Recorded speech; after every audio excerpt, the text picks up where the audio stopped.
پوچھ لیا اے اسلام جب تیرے ساتھ ایسے لوگ تھے تو پھر تو کیسے پوری دنیا میں پھیل گیا؟ تو اسلام جواب دیتا ہے اے پوچھنے والے سنو ارے میں ریال کا مذہب نہیں ہوں، ارے میں فاطمہ کے لال کا مذہب ہوں۔ ارے ریال کا مذہب تو مل سکتا ہے لیکن فاطمہ کے لال نے جس مذہب کو سیچا ہے اسے کوئی نہیں مٹا سکتا، اسے کوئی تباہ برباد نہیں کر سکتا۔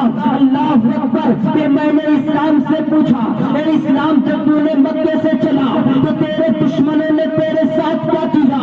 تو اسلام نے جواب دیا کہ میرے دشمنوں نے میرے ساتھ سب کچھ کیا، پوری دنیا ایک طرف اسلام کے ماننے والے 313 ایک طرف پیغمبر اسلام نے کھجور کے ٹہنیوں کو کاٹ کر دیتے فرماتے گزر یہ تیری تلوار، امر یہ تیری تلوار، آس یہ تیری تلوار، سعد بن ابی وقاص پہ یہ تیری تلوار، سعید بن زید یہ تیری تلوار۔ پوری دنیا دیکھ رہی ہے کہ میرے نبی کھجور کے ٹہنیوں کو تلوار دے رہے ہیں کہ میں نے پڑھ کر صحابہ کرام سے پوچھ لیا اے صحابہ کرام تو نے کھجور کے ٹہنیوں کو تلوار کیسے مانا؟ تو صحابہ کرام نے جواب دیا جب میرے نبی نے فرمایا تلوار تو یہ تلوار ہی کی کام کرے گی۔ رفیقان ملت اسلامیہ اور اسی طریقے کو زندہ رکھا ہمارے پیارے مجاہد ملت نے۔ وہ کوئی اسلحہ نہ دیا جس کو گورنمنٹ حکومت کو اعتراض ہو، بلکہ فرمایا لے یہ بیلچہ تھا، اگر تجھے پیاس لگے تو پانی پی لینا، اگر بھوک لگے تو آٹا سان لینا، اگر نماز کا وقت ہو جائے تو اس سے وضو کر لینا، اور اگر کوئی کفر چیلنج کر دے تو لے کر میدان میں اتر جانا۔ رفیقان ملت اسلامیہ اب دیکھیے پوری دنیا ایک طرف اسلام کے ماننے والے 313 ایک طرف، جب یہ 313 میدان میں اترے ہیں تو اس وقت بھوک سے نہیں ڈھال، چلنے کی سکت نہیں، چلنے کی طاقت نہیں، اتنے میں ہوا چلی، پیغمبر اسلام کے پیراہن نے پاک لہرایا، مصطفیٰ کے جانثاروں کی نگاہوں میں دیکھا ارے ہم تو 3 دن کے بھوکے ہیں لیکن نہ جانے ہمارے پیغمبر کب کے کھائے اور پیے ہوئے ہیں، اور ان کے شکم پاک پر کئی پتھر بندھا ہوا ہے۔ اگر پڑھے ہیں تو پڑھو بخاری شریف کی حدیث پاک، اگر پڑھے ہیں تو پڑھو میرے مصطفیٰ کا معجزہ، قسم خدا کی اگر کوئی بھوکا اس وقت اپنے باپ کا چہرہ دیکھ لے تو اس وقت بھوک کی شدت بڑھ جائے، مگر اللہ اکبر وہی بھوکا اگر نبی پاک کا چہرہ دیکھ لے تو اس وقت بھوک کی شدت ختم ہو جائے۔ یہ کہہ کر 313 میدان میں اتر گئے۔ جب یہ 313 میدان میں اترے ہیں تو کفار و مشرکین نے بہت ہی للکار کر کہا اے محمد عربی کے غلاموں اب بھی وقت ہے لوٹ جاؤ، اپنی عورتوں کو بیوہ نہ بناؤ، لوٹ جاؤ۔ اے محمد عربی کے غلاموں اب بھی وقت ہے لوٹ جاؤ، اپنے بیوی کے مان کی سندور نمک دھونے لوٹ جاؤ۔ اے محمد عربی کے غلاموں اب بھی وقت ہے لوٹ جاؤ، اپنے بچوں کو یتیم نہ بناؤ، لوٹ جاؤ۔ اللہ اکبر اتنا سننا تھا اسلام کا ایک لال آگے بڑھ کر للکار پڑا، ہمیں للکار پڑا ہمیں نادان سن میری بیوی بیوہ ہوگی تو کیا فکر کرتا، میرے بچے یتیم ہوں گے ماتم تو کیا کرتا، میرے باپ کی بڑھاپے کی لاٹیاں ٹوٹے گی تو کیا چڑھاتا، اتنا سننا تھا۔ پھر کفار و مشرکین میں سے ایک اور آگے بڑھ کر کہہ پڑا اے محمد عربی کے غلاموں ارے اب بھی وقت ہے لوٹ جاؤ، ارے دیکھو نا تم پیدل ہو میں سواری لے کر آیا ہوں، تم بھوکے ہو میں کھانا لے کر آیا ہوں، تم پیاسے ہو میں پانی لے کر آیا ہوں، تم نہتے ہو تم بغیر ہتھیار کے ہو میں اپنے ساتھ ہتھیار لے کر آیا ہوں۔ اللہ اکبر اتنا سننا تھا کہ اسلام کا ایک لال آگے بڑھ کر للکار پڑا ابے نادان سن تیری ماں نے بھی تجھ کو پیدا کیا ہے، میری ماں نے بھی مجھ کو پیدا کیا ہے، بس اتنا فرق ہے کہ تیری ماں نے تجھے خاندان کے لیے پیدا کیا ہے،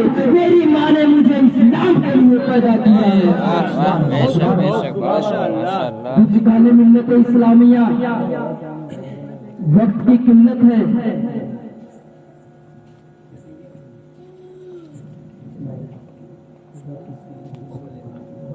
جو آئے دن ہم پر پریشانیاں اور مصیبتیں آ رہی ہیں، اس میں کسی اور کی کمی نہیں بلکہ اس میں ہماری ایمان کی کوتاہی ہے، ہماری ہی کمی ہے۔ تو ضروری یہ ہے کہ اپنے اسلاف کی تاریخ کے اوراق کو الٹ پلٹ کر غفلت کی نیند سے بیدار ہو کر عقل و خیرت کی چادر اوڑھ کر ہی صحیح اس دور کا مطالعہ کریں، اس قرون پر نظر ڈالیں جس کو قرون اولا اور قرون وسطیٰ کے نام سے موسوم کیا گیا ہے۔ تو تم سے غفلت کے پردے اٹھ جائیں گے، تمہاری نگاہیں مشاہدہ کریں گی کہ تخت و تاج تمہارے لیے ہے، نان مسلموں کے لیے نہیں۔ حکمراں تم ہی ہو، نان مسلم نہیں۔ کون نہیں جانتا ہے کہ جنگ بدر میں 313 مجاہدین اسلام نے 1000 سے زائد مشرکوں کے مقابلے میں سفارہ ہو گئے۔ ایک طرف بھوک و پیاس سے نڈھال ہو رہے تھے تو دوسری طرف شکم سے روا آسودہ تھے، ایک طرف بے سر و ساما تھے تو دوسری طرف بکثرت سر و ساما تھے۔ یوں ہی جنگ احد میں 60 مسلمانوں نے 60,000 سے زائد مشرکوں کے مقابلے میں ڈٹ گئے۔ آخر ان میں کون سا جذبہ کار تھا؟ آخر ان میں کون سی طاقت پوشیدہ تھی؟ آخر ان میں کون سا راز تھا؟ بس آخر ان کا کون مددگار تھا؟ ارے بلکہ حال تو یہ تھا کہ وہ 313 تھے تو لڑکا تھا زمانہ، آج ہم بڑے میں ایسا کرتے ہیں غلامی۔ رفیقان ملت اسلامیہ، آئیے انہی چند باتوں پر میں اپنے گفتگو کو ختم کر رہا ہوں۔ شاعر فرماتا ہے کہ عالم پناہ نہ حاکم و سلطان جائیں گے، عالم پناہ نہ حاکم و سلطان جائیں گے، جنت میں صرف صاحب ایمان جائیں گے، اور اسلام کو لہو کی ضرورت اگر پڑی تو سردے نے کربلا میں مسلمان جائیں گے، سردے نے کربلا میں مسلمان جائیں حضرات گے۔ محترم، آپ دیکھ رہے ہیں والنجامی چینل۔ ڈیلی اسلامک بیانات کے لیے، نعت و منقبت کے لیے چینل کو ضرور سبسکرائب کریں، بیل آئیکن کو آل پہ ضرور کلک کر دیں۔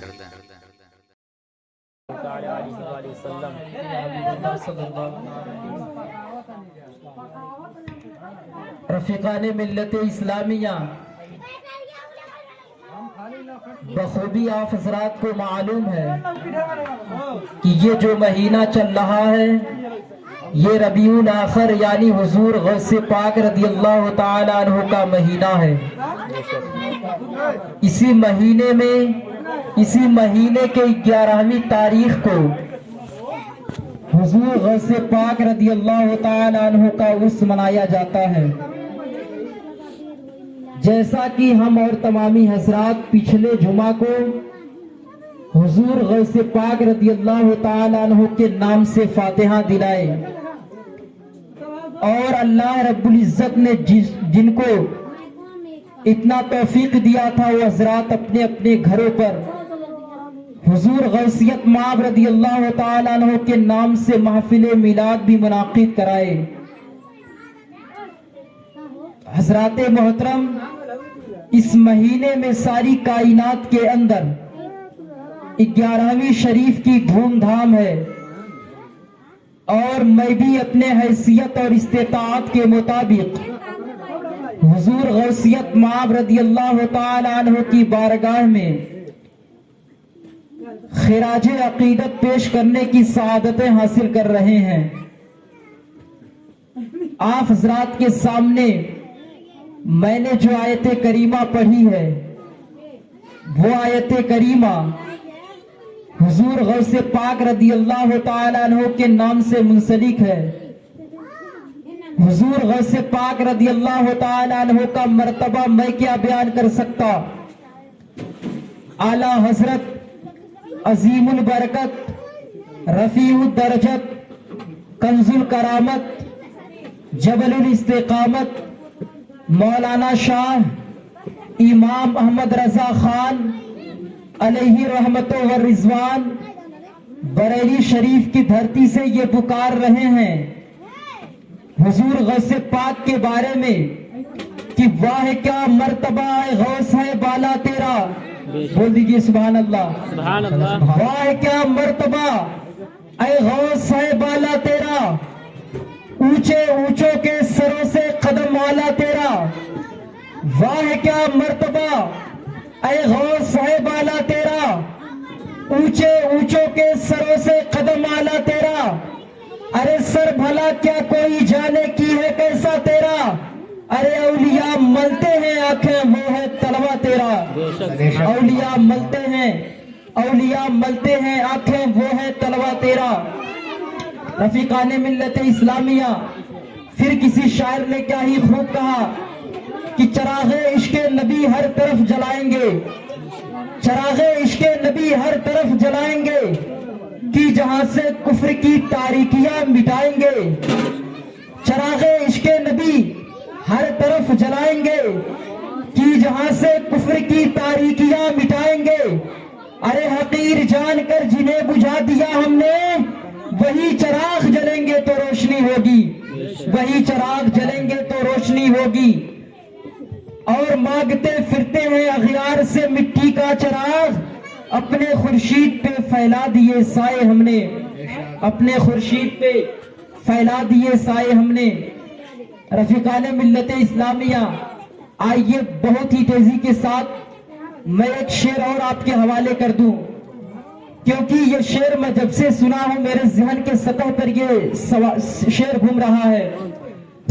واقعی اگر آپ اس شعر کو سنیں گے تو آپ کے دل میں یہ شعر اترتا ہوا نظر آئے گا.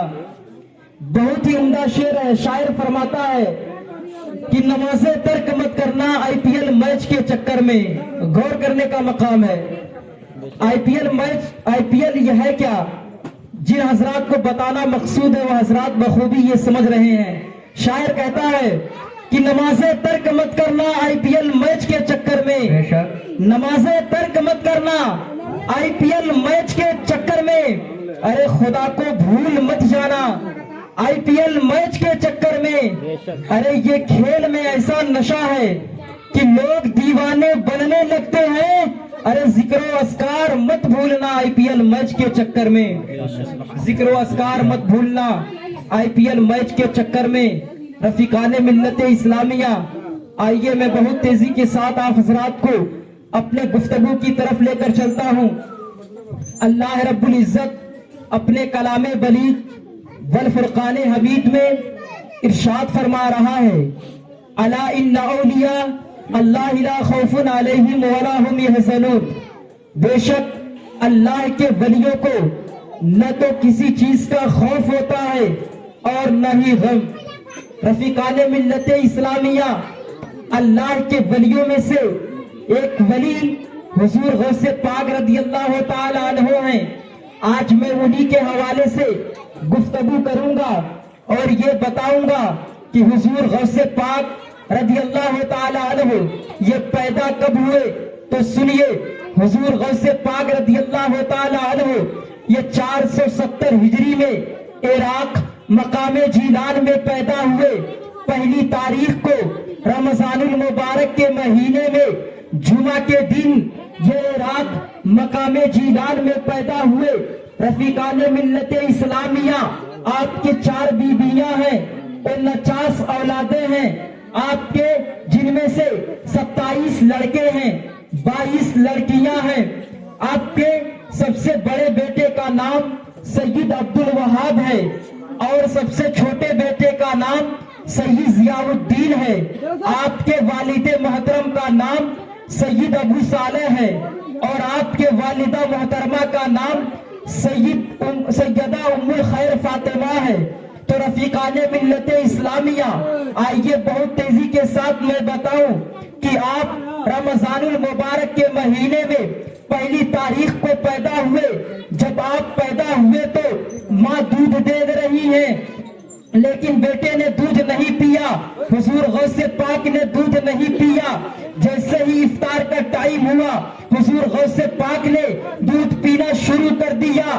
جیسے ہی افطار کا ٹائم ہوا حضور غوث پاک نے دودھ پینا شروع کر دیا اور آپ مسلسل سحری کے ٹائم تک دودھ پیتے رہے. اللہ اکبر. جیسے ہی سحری کا ٹائم ختم ہوا آپ نے دودھ پینا بند کر دیا. پھر جیسے ہی افطار کا ٹائم شروع ہوا حضور غوث پاک نے دودھ پینا شروع کر دیا. دودھ پینا شروع کر دیا.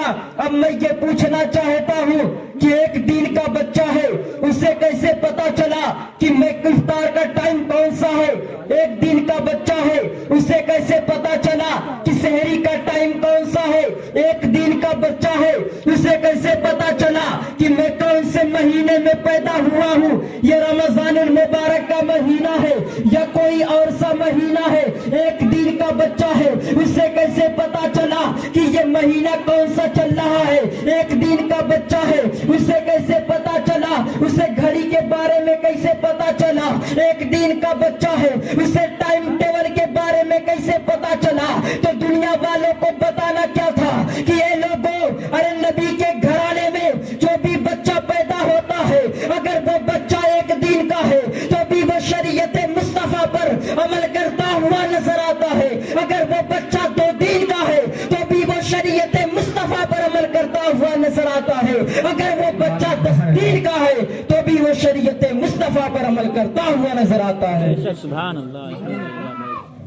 رفیقان ملت اسلامیہ، دنیا والوں کو بتانا کیا تھا؟ ایسے ہی 29 روزے پورے ہو جاتے ہیں تو کہیں سے چاند نظر نہیں آتا ہے. اب چاند کی باری آ جاتی ہے، لوگوں میں اختلاف ہو جاتا ہے. کچھ لوگ کہتے ہیں کہ کل عید منا لی جائے، کچھ لوگ کہتے ہیں کہ نہیں منائی جائے. جو لوگ روزے کم رکھا کرتے تھے انہوں نے سوچا کہ عید منا لی جائے تاکہ جو ہمارا کھانا پینا یہ بند ہے وہ کھانا پینا چالو ہو جائے، وہ کھانا پینا شروع ہو جائے. مگر اللہ اکبر، جو لوگ روزے زیادہ رکھا کرتے تھے انہوں نے سوچا کہ ایک دن کا روزہ اور رکھ لیا جائے تو بات اچھی ہو جائے گی. یہ بات چل رہی تھی کہ اب لوگ جمع ہوتے ہیں، ہونے کے بعد اب آپس میں مشورہ کرتے ہیں کہ چلو قاضی صاحب کے بارگاہ میں چلتے ہیں اور انہی سے پوچھیں گے، اے قاضی صاحب ذرا بتاؤ کل عید ہوگی یا نہیں ہوگی؟ اب سارے لوگ اکٹھے ہو جاتے ہیں. ہونے کے بعد قاضی صاحب کے بارگاہ میں پہنچ جاتے ہیں.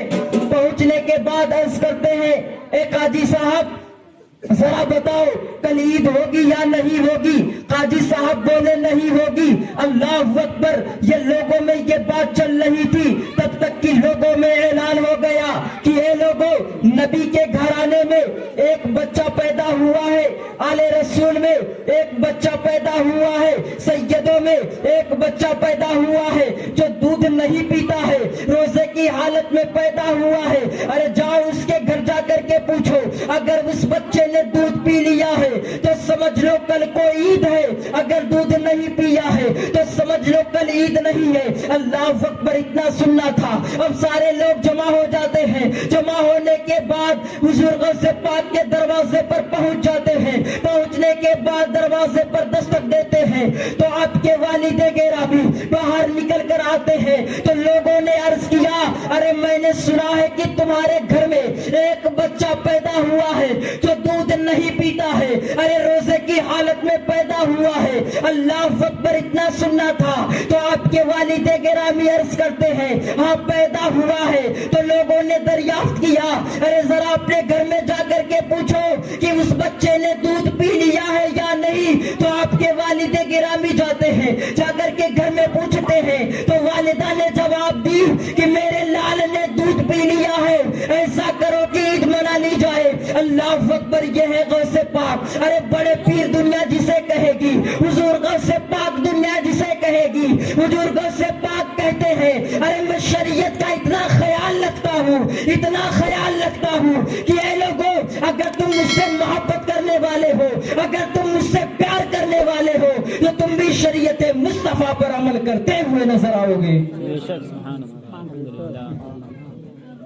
رفیقان ملت اسلامیہ،